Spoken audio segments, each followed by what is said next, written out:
E aí, meu querido aluno, tudo bem com você? Como está aí o seu ritmo de estudo? Tá arrochado? Como diz um bom nordestino? Cara, tem que ir no ritmo pesado, senão você não tem resultado. Resultado é mera consequência de um bom trabalho. Então, quanto mais dedicado você estiver nesse projeto, mais chance você tem de ter resultado. Lembre-se sempre disso. E para te ajudar a ter o resultado melhor e mais rápido, eu vou contribuir com o Direito Constitucional, que é uma matéria aí que sempre cai nas provas de concurso. Para quem já está acompanhando as aulas, nós estamos estudando agora os direitos fundamentais, especificamente aí os direitos individuais e coletivos que estão no artigo 5º da Constituição. Dando continuidade à aula anterior, quando nós já havíamos começado o estudo de direito à segurança, nós veremos agora outras regrinhas de segurança jurídica que estão dentro do artigo 5º e que podem cair na sua prova. Vamos lá? Começando então, primeira regrinha de segurança jurídica que nós vamos ver nesta aula é a chamada inafastabilidade da jurisdição. Princípio da inafastabilidade da jurisdição ou princípio do livre acesso ao poder judiciário. Também pode aparecer na sua prova assim. Esse princípio, ele tem como base o artigo 5º, inciso 35, que diz assim: a lei não excluirá da apreciação do poder judiciário lesão ou ameaça a direito. O princípio da inafastabilidade da jurisdição, ele parte do pressuposto de que, havendo qualquer problema, qualquer coisa, você tem livre acesso ao Poder Judiciário.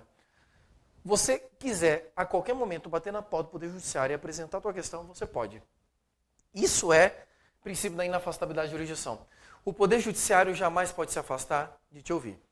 Ele pode não dar o que você pediu, né? De repente você pede uma coisa besta lá, uma coisa absurda, ele não vai dar. Mas, tendo direito, ele vai dar, obviamente. E, independente de você ter o direito ou não, você tem livre acesso a ele o tempo todo. Por isso, o princípio do livre acesso ao Poder Judiciário. Esta é a regra no texto constitucional. Significa dizer que, em regra, inafastabilidade da jurisdição. Só que esta regra possui algumas exceções. Então, possui algumas exceções. Eu quero falar de duas exceções aqui para você, que já caíram em provas e elas podem fazer diferença, tá? Então, primeira exceção sobre o princípio da inafastabilidade da jurisdição diz respeito à chamada justiça desportiva.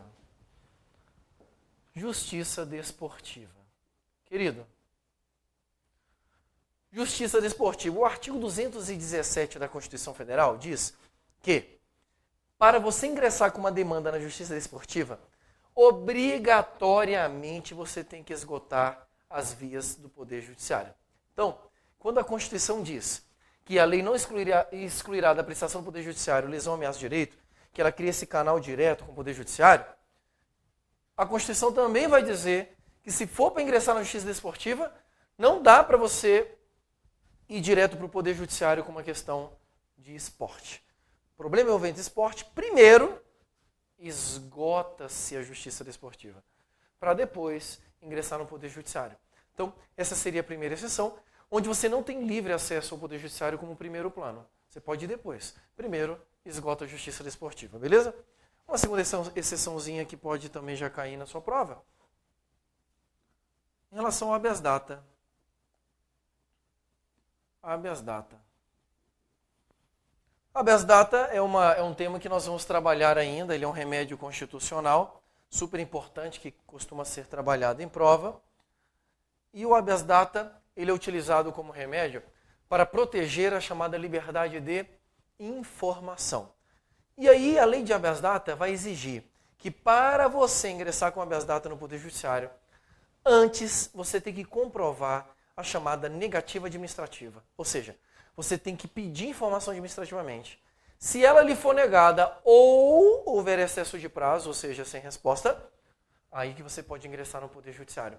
Então essas aqui são duas exceçõezinhas bacanas que já apareceram em prova e que você precisa saber e que elas acabam excepcionando ali a questão do livre acesso ao Poder Judiciário, que é o princípio da inafastabilidade da jurisdição. Tranquilo até aqui? Temazinha bacana que já caiu algumas vezes em prova, tá? Vamos avançar? Então, como próximo tema aí de segurança jurídica, vamos falar do Tribunal do Júri. Tribunal do Júri. Quem já ouviu falar Tribunal do Júri aí? Levanta a mão. Cara, Tribunal do Júri é fantástico. É possível que você que está assistindo já tenha inclusive participado de um Tribunal do Júri, não é verdade? A fundamentação do Tribunal do Júri é o artigo 5º da Constituição, no inciso 38. O que é o Tribunal do Júri? Ele é um órgão do Poder Judiciário que ele tem uma característica especial, que é o que esse inciso aqui vai dizer. É reconhecida a instituição do júri com a organização que lidera a lei, assegurados, a linha A, plenitude de defesa, a linha B, sigilo das votações, a linha C, a soberania dos vereditos e a linha D, a competência para o julgamento dos crimes dolosos contra a vida. Basicamente, o Tribunal do Júri é um órgão do Poder Judiciário que vai funcionar para julgar determinados tipos de crimes, que são esses aqui. Então, para explicar para você como é que funciona o Tribunal do Júri, eu vou começar explicando esses princípios que regem o Tribunal do Júri. E o início será o último princípio, que é para você entender como é que é a configuração. O Tribunal do Júri tem competência para julgamento dos crimes dolosos contra a vida. Ok? Então, crimes dolosos contra a vida. Primeira pegadinha que sempre aparece em prova. Tribunal do Júri julga qualquer crime. Errado. Julga qualquer crime doloso. Errado. Não é qualquer crime doloso, é crime doloso contra a vida. Julga qualquer crime contra a vida. Errado. Não é qualquer crime contra a vida, tem que ser um crime doloso. Mas, Daniel, o que é doloso? Doloso, você aprende isso em direito penal. Doloso é o oposto de culposo. Enquanto no direito penal o crime culposo é aquele cometido sem vontade ou sem intenção, o crime doloso é aquele cometido com intenção. Então, aqui a Constituição ela deixa de forma clara. Tribunal do Júri não julga crime culposo contra a vida, apenas crime doloso. Ou seja, o cara tem que ter vontade de matar a outra pessoa. Tudo bem? Essa é a primeira pegadinha que sempre aparece em prova. Como desdobramento dessa competência, existem duas perguntinhas que já foram questionadas. Primeira delas, é preciso morrer alguém para ser julgado no Tribunal do Júri? É preciso ter morte para o julgamento ocorrer no Tribunal do Júri? Sim ou não? Claro que não. Então guarde. O Tribunal do Júri também vai ter competência para julgar os crimes dolosos contra a vida tentados. Então, vai ter competência para julgar crime tentado ou crime consumado. Beleza? Uma segunda perguntinha bacana também para sua prova. Genocídio. O genocídio é julgado pelo Tribunal do Júri? Daniel, o que é genocídio? Lembre-se da Segunda Guerra Mundial, quando o Hitler foi lá e mandou matar um monte de judeu? Aquilo é um exemplo de genocídio. É quando você matou um monte de gente pertencente ali à mesma cultura, à mesma nação. O julgamento é no Tribunal do Júri, sim ou não? Claro que não. Daniel, mas está matando um monte de gente? Pois é, mas ali não é um crime contra a vida. Genocídio é crime contra a cultura, contra a etnia. Não é competência do Tribunal do Júri, e sim da Justiça Federal, no caso do Brasil. Ok? Ou de Tribunal Penal Internacional, quando se tratar um crime de repercussão internacional que não tenha sido bem julgado pelo seu país. Tá? Então, primeira parte aqui é exatamente a competência. Beleza, já sei que o crime é doloso contra a vida, já sei que o Tribunal do Júri só julga esse tipo de crime. Mas como é que funcionam os outros princípios? Os outros princípios partem da estrutura do Tribunal do Júri. O Tribunal do Júri ele funciona mais ou menos assim. Ó. Você tem ali um juiz, né? Vou colocar aqui é um juiz, tá? Você tem um membro do Ministério Público, né? Membro do Ministério Público. O que é isso, Daniel? É o diabinho ali que fica acusando, né? Você tem os jurados. Os jurados no Brasil são 7. 1, 2, 3, 4, 5, 6, 7. 7 jurados, tá? E no meio aqui, nós temos o réu. E esse réu vai ser julgado dentro do Tribunal do Júri. A ideia do Tribunal do Júri é que o julgamento não ocorra pelo juiz, como ocorre num tribunal normal. A ideia do Tribunal do Júri é que o julgamento ocorra pelos seus pares. Então, quem julga são os pares, são as pessoas da sociedade, ou seja, os cidadãos. Qualquer pessoa pode sentar aqui nessa posição de jurado, desde que ele tenha a condição jurídica de ser cidadão. O Ministério Público acusa, os jurados julgam, e o juiz que preside a sessão, ele apenas vai confirmar o que vai acontecer, ele só preside. Por isso que esses princípios aqui, eles vão aparecer na sua prova. O primeiro deles, plenitude de defesa. Veja bem, a quem que o Ministério Público ou o advogado deste réu tem que convencer? 7 jurados que são membros da sociedade que você nem sabe quem são. Podem ser estudantes, donas de casa, pessoas formadas em direito. Tem gente que nem conhece um elemento jurídico, um termo jurídico. Então, é preciso para convencer plenitude de defesa. Então, é admitido todos os meios de defesa permitidos no direito. Ok? Segundo princípio que a Constituição traz, sigilo das votações. Ou seja, é necessário guardar o sigilo das votações. Olha que interessante. Tem 7 jurados. Se um jurado olhar para o outro e falar assim, ei, cara, a cara de vagabundo, né? Eu vou condenar. E você? Anula o júri. Os jurados não podem conversar entre si sobre a opinião deles sobre aquele julgamento. Tanto que, quando o julgamento no tribunal do júri ocorre por mais de um dia, esses jurados vão para quarto de hotel, ficam separados lá, eles não podem conversar sobre o julgamento, para garantir o autoconvencimento de cada um, que é a ideia do tribunal do júri. Depois nós temos aqui, né, como último princípio a ser falado, soberania dos vereditos. O que os jurados decidirem, está decidido. O juiz aqui, que é o presidente, só vai confirmar, ele não vota, ele só confirma o que está sendo decidido, porque os vereditos são soberanos. Show de bola? Como isso aqui cai em prova? Memorize esses requisitos, memorize aqui a questão da competência, porque é assim que eles vão perguntar em prova. Prova de múltipla escolha, sempre eles perguntam essa questãozinha no tribunal do júri. Prova de certo ou errado, mesma coisa, eles sempre vão falar alguma coisa lá. Beleza? Então, questãozinha top, também atrelado aí à segurança jurídica, que ele está falando da segurança jurídica dos julgamentos, né? Uma norma bem interessante, com uma incidência razoável aí nas questões de prova. Vamos para mais uma? Mais uma regra de direito à segurança. Nossa, velho, essa aqui é foda arástica. Essa aqui não cai. Essa aqui despenca. Presta atenção. Você que é mulher, guarde pregado isso aqui no espelho do teu banheiro. Mas, Daniel, por que no espelho? Porque é o lugar que você mais olha, não é verdade? Então, coloca no espelho. Acordou de manhã, você vai decorar esses 3 incisos aqui. Porque eles caem em todo o concurso público. Se não cair num que você fizer, no outro vai cair com certeza absoluta. Então, para se salvar, tem que memorizar. Vamos ler os incisos? Nós vamos falar agora dos chamados crimes inafiançáveis, imprescritíveis e insuscetíveis de graça ou anistia. Primeiro inciso aí é o inciso 42, que diz assim: a prática do racismo constitui crime inafiançável e imprescritível, sujeito a pena de reclusão nos termos da lei. 43, desculpa. A lei considerará crimes inafiançáveis e insuscetíveis de graça ou anistia a prática de tortura, o tráfico ilícito de entorpecentes e drogas afins, o terrorismo, os definidos em crime como crimes hediondos, por eles respondendo os mandantes, os executores e os que podendo evitá-los se omitirem. Ok? Inciso 44. Constitui crime inafiançável e imprescritível ação de grupos armados, civis ou militares contra a ordem constitucional e Estado democrático. Show de bola até aqui? Beleza? Qual que é a ideia disso aqui para a sua prova? A ideia é você identificar quais dos crimes que estão nessa lista que são inafiançáveis, quais são imprescritíveis, quais são suscetíveis de graça ou anistia. Essa é a ideia. Porque aqui ele mistura. No 42 ele coloca inafiançável e imprescritível. No 43, inafiançável e suscetível de graça ou anistia. Depois, inafiançável e imprescritível. Então a melhor forma que eu achei para memorizar isso é você criar uma listinha de cada um deles. Vamos lá? Então, primeira que você tem que decorar são os imprescritíveis. Então, minha sugestão é que você decore primeiro os imprescritíveis. E os imprescritíveis são só apenas 2 crimes. Quais são eles que estão naquela lista? O crime de racismo e ação de grupos armados. Racismo e ação de grupos armados. Então, a primeira coisa que você faz é decorar.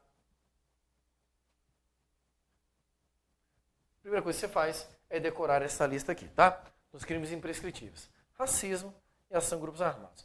Mas, professor, você falou quais são, mas eu não entendi o que significa imprescritível. Muito simples. Imprescritível significa um crime não prescreve. Tá, mas o que é prescrição?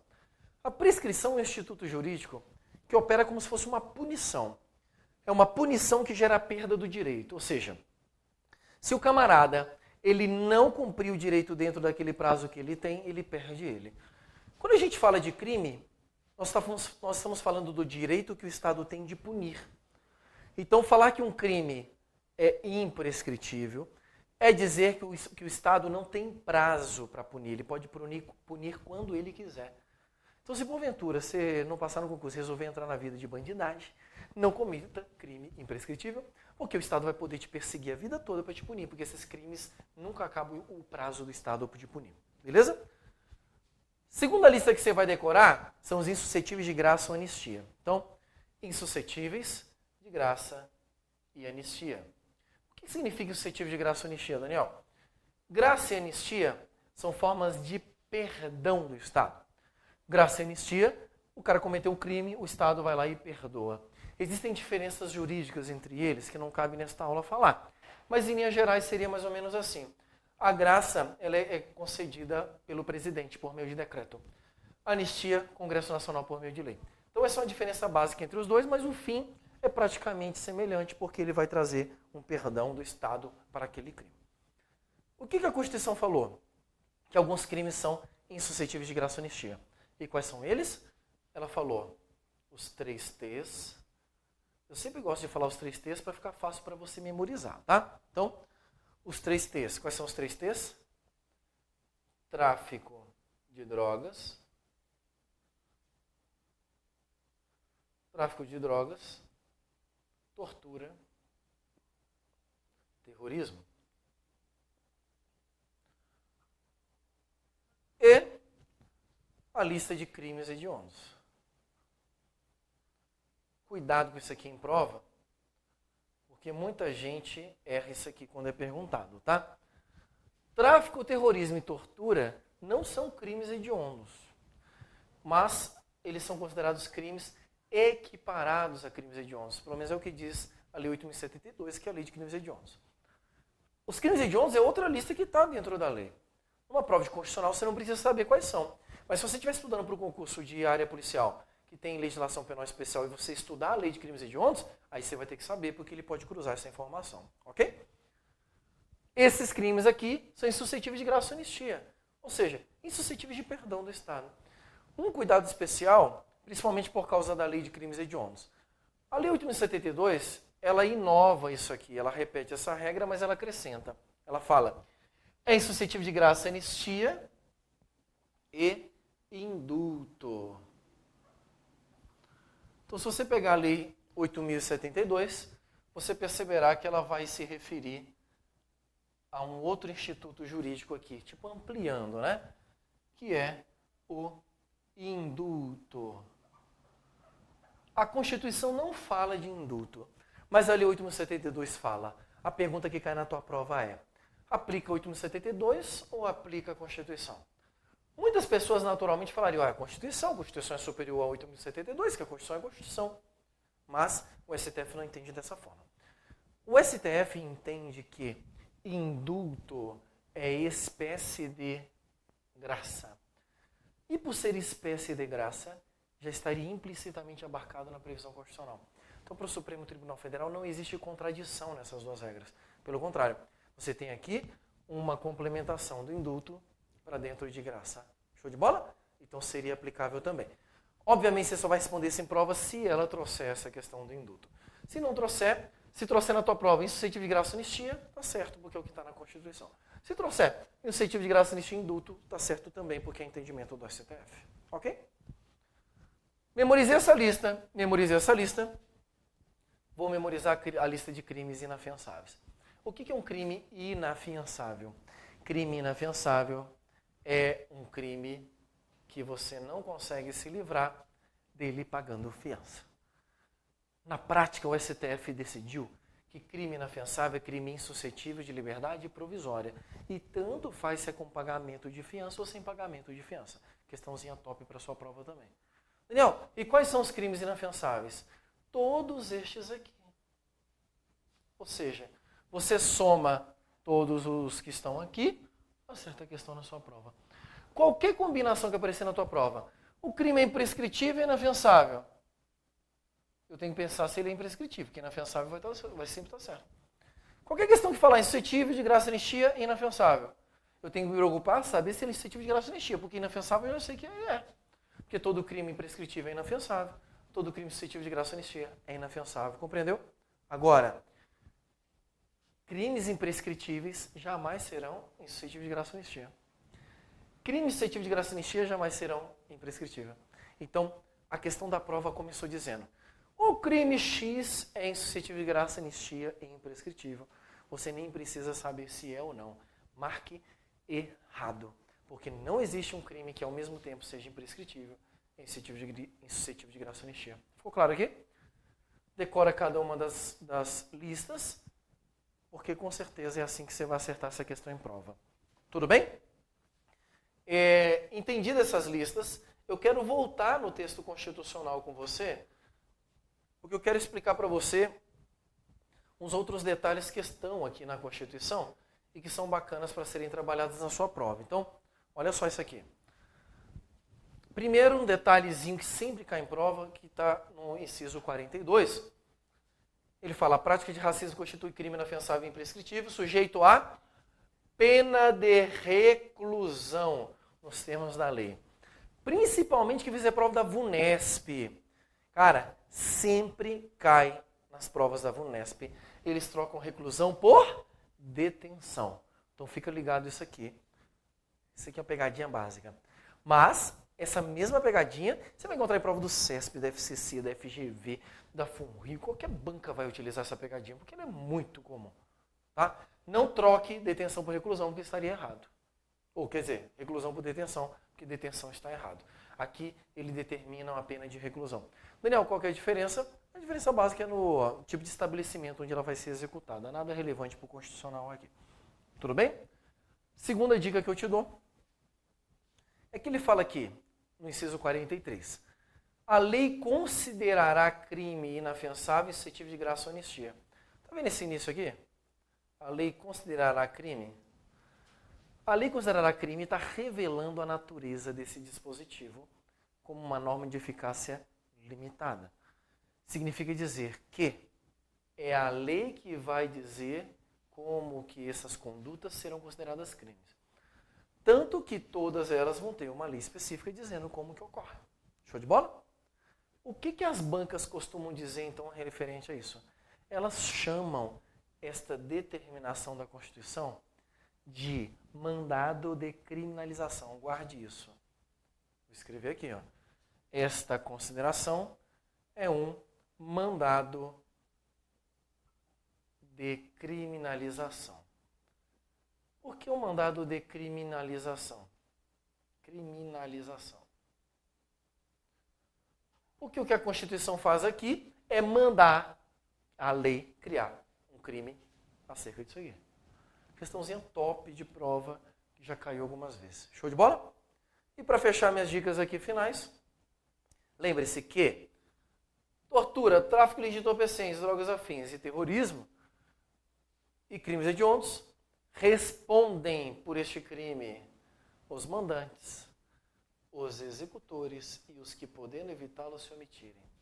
Quem manda responde, quem executa responde e o mané que ficou olhando e não fez nada para impedir, responde do mesmo jeito. Inclusive, é muito comum hoje no serviço público policiais, agentes penitenciários serem demitidos principalmente por isso aqui, pela omissão. O cara viu a cagada acontecendo e ele não falou para ninguém. Responde como se tivesse feito. Né? É uma injustiça? Sei. Só sei que está na Constituição, só sei que pode cair na sua prova. Show de bola aqui? Tema muito legal que você tem que ter atenção, porque ele sempre cai em prova. Dúvidas até aqui, queridos? Não? Então podemos avançar para mais uma regrinha de segurança jurídica, que são as penas permitidas e penas proibidas. O inciso 46, ele vai trazer a lista de penas permitidas. Como que cai em prova, sempre pede memorização dos institutos. A lei regulará a individualização da pena e adotará, entre outras, as seguintes. Então, essas são as penas que são permitidas. Privação, restrição de liberdade, perda de bens, multa, prestação social alternativa e suspensão e interdição de direito, ok? Isso pode aplicar no Brasil. Questão comum em prova é ele confundir isso aqui com a lista do 47. Não haverá penas, ou seja, penas proibidas. Pena de morte, a linha A, e aí você tem que ter muita atenção, porque ele traz uma exceção, salvo em caso de guerra declarado nos termos do artigo 84/19. Se cair na tua prova hoje, existe pena de morte no Brasil? Você vai dizer, sim, existe pena de morte no Brasil. Como no caso de guerra declarada. Show de bola? Porque é uma exceção. Toda exceção é uma possibilidade. Depois ele fala que não haverá pena de caráter perpétuo. O que é uma pena de caráter perpétuo? É uma pena para sempre. No Brasil, o limite máximo de execução de pena é de 30 anos. Show? Não é permitido no Brasil pena de trabalhos forçados. Pena de trabalho forçado é aquela que se obriga o cara a trabalhar com uma forma de ofender a dignidade da pessoa humana dele. Tudo bem? Pena de banimento é proibido também. Banimento, guarde, é expulsão de brasileiro. Então, pena de banimento, expulsão de brasileiro. Ou seja, o brasileiro comete um crime e expulsa ele do país. Show? E, por último, pena cruel, que é qualquer pena que também ofenda a dignidade da pessoa humana, que seja cruel. Isso tudo é proibido. Questão básica de prova, ele vai pegar a pena permitida, a pena proibida e vai trocar. Né? Provas de múltipla escolha é muito comum esse tipo de pegadinha. Assinale a alternativa que contém uma pena permitida. Coloca 4 proibidas e uma permitida. Você vai lá e marca ela. Então essas listas devem ser memorizadas por vocês. Show de bola? Tranquilo até aí? Mais um teminha legal sobre segurança jurídica. Nossa! Esse é um dos temas mais fantásticos para a sua prova. Extradição. O que é a extradição? A extradição é um acordo entre os países em que eles colaboram um com o outro para punir criminosos. Então ela funciona mais ou menos assim. Um criminoso do Japão comete um crime lá no Japão, foge para o Brasil, fica escondido no Brasil. O Japão liga para o Brasil e fala, tem um japonês aí escondido no bairro da Liberdade, São Paulo, e ele cometeu um crime aqui. Acha ele para mim e traga ele para mim de volta. É um pouco mais difícil no bairro da Liberdade, que é o bairro japonês, né? Um beijo para o pessoal aí de São Paulo e um beijo para o pessoal da Liberdade, que é um lugar que eu amo muito. Cara, o Brasil vai lá, vai achar o cara e vai mandar ele de volta para o Japão. Este ato de pegar o bandidão e devolver para o país é o que nós chamamos de extradição. Ok? Então, extradição é um acordo de cooperação entre países para punir criminosos. A Constituição trouxe, então, dois incisos com regras sobre extradição. O primeiro deles diz, nenhum brasileiro será extraditado, salvo naturalizado em caso de crime comum, praticado antes da naturalização, ou de comprovado envolvimento com o tráfico ilícito de entorpecentes e drogas afins, na forma da lei. Inciso 52, não será concedida extradição de estrangeiro por crime político de opinião. Em cima desses dois incisos, eu quero fazer um esquema com você para você memorizar e você nunca mais esquecer. Então vamos lá. A doutrina diz que a extradição ela se dá de duas formas. Nós temos a extradição ativa, nós temos a extradição passiva. Extradição ativa é quando o Brasil pede a extradição de alguém para outro país, ok? Então, o Brasil ligou para outro país e falou, extradita para mim. Ativa. Extradição passiva é quando o outro país pede extradição de alguém para o Brasil. Tranquilo? Guardem o que eu vou lhes falar agora. A nossa Constituição só regulou naqueles dois incisos que nós lemos a extradição passiva. Só. A nossa Constituição não fala da ativa. Isso significa dizer que 90% das questões de prova são sobre extradição passiva. Ainda que a questão da prova não fale que ele está se referindo à passiva. Entende? Então, se na tua prova aparecer extradição só, ele está falando da passiva, porque é o que está na Constituição. Ok? Mas, Daniel, pode cair questão então da ativa? Pode. E quando eu vou saber que ele está falando da ativa? Só em dois casos. Você só vai pensar na extradição ativa em dois casos. Primeiro caso, quando a questão da prova falar sobre extradição ativa. Se ele está falando segunda extradição ativa, você tem que responder segunda extradição ativa. Ok? Segundo caso que você vai pensar na extradição ativa, quando a questão da prova contar uma história falando de extradição ativa. Aí você pensa nesse tipo de extradição. Show de bola até aqui? Então, questãozinha top para a sua prova. Quais são as regras da extradição passiva que nós acabamos de ver? Uma para o brasileiro nato. Brasileiro nato pode ser extraditado? Segundo o dispositivo que acabamos de ler, não. Ele não pode ser extraditado na extradição passiva. Segunda regrinha, brasileiro naturalizado. Brasileiro naturalizado. Ele pode ser extraditado? Sim, ele pode ser extraditado. Em 2 casos. Se ele tiver cometido crime comum. Crime comum. Antes da naturalização. Ou se ele tiver envolvido com o tráfico de drogas. Tráfico de drogas. E nesse caso, do tráfico de drogas, tanto faz se foi antes ou depois da naturalização. Essa regrinha aqui é top para a sua prova. Crime comum antes da naturalização, tráfico de drogas antes ou depois da naturalização. Última regra, estrangeiro. Estrangeiro pode ser extraditado? Lógico que pode. Estrangeiro pode ser extraditado. Salvo, e aí, salvo nas 2 regrinhas que acabamos de ler. Salvo no caso de crime político ou de opinião. Então, se for caso de crime político ou de opinião, o estrangeiro não será extraditado. O Brasil vai conceder para ele asilo político. Essas são as regras de extradição passiva que nós temos. E aí eu faço uma pergunta para você. E extradição ativa? Que é quando o Brasil pede. Será que um brasileiro nato pode ser extraditado na ativa? Claro que sim, meu brother. Qualquer pessoa pode ser extraditado na extradição ativa. Imagina eu cometi um crime no Brasil e fugi para o Paraguai. O Brasil pode pedir minha extradição para o Paraguai? Lógico que pode. E na hora que pedir, o Paraguai vai entregar. Então, cuidado com isso. Na extradição ativa, o brasileiro nato pode ser como todas as pessoas podem ser. Na passiva, o nato não pode. Então, aqui está uma diferença importante para a sua prova. Mas, se ele não se referir à extradição ativa na sua questão, lembre-se da regra que é sempre passiva. E aí você vai observar esse quadro. Show de bola até aqui? Questãozinha top para a sua prova.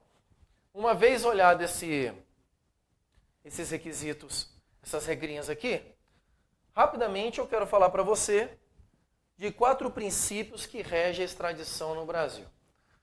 São 4 princípios super importantes que você tem que se ater e que sempre caem em prova. Né? Então, primeiro princípio, lembre-se disso, princípio da reciprocidade.